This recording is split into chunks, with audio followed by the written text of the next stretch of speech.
بسم الله الرحمن الرحیم. بعد حمد بر خداوند و صلوات بر رسول علیه السلام، تباه کننده دوم، آرزوهای دور و دراز. دومین عامل تباه کننده قلب سوار شدن آن بر موجهای خروشان آرزوهای دور و دراز است.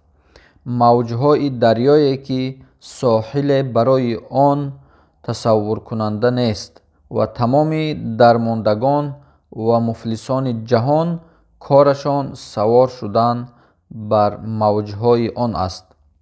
میگویند آرزوهای دور و دراز تنها سرمایه آدمهای مفلس و درمانده و مال و ثروت سوار شدگان بر زورق درهم شکسته وعده های شیطان، عین اوهام و خیالات محال و سرگردانی به دنبال سراب است.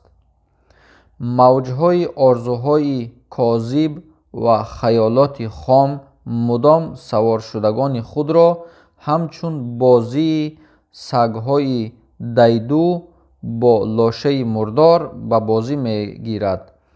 امید و آرزوهای خام متاع و سرمایه آدمهای خام، خار، به همت و عزیمت است که از اندک اراده برای رویارویی با حقایق زندگی برخوردار نیستند، بلکه به وسیله خیالات و آرزوهای ذهنی هر یک به گونه از حقایق دور مانده دچار غفلت گردیده و برخی در آرزوی دستیابی به قدرت و دولت، دیگری به امید دستیابی به ثروت و سامان و کامجویی از مردان و یا زنان و رفتن به سیر و سفر در مملکت‌های سرسبز و خرم جهان شب را روز و روز را شب می کنند.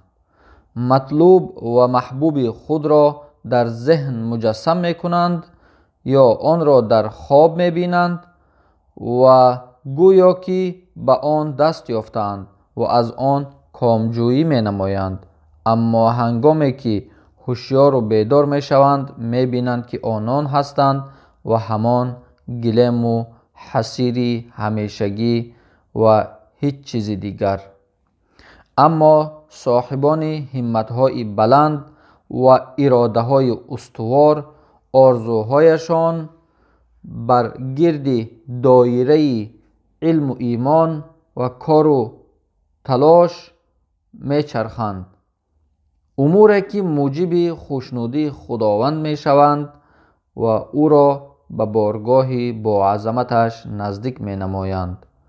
امید و آرزوهای اینان همش آگاهی و ایمان و نور و حکمت است، اما آرزوهای آنان چیز بغیر از خودفریبی و خواری نیست.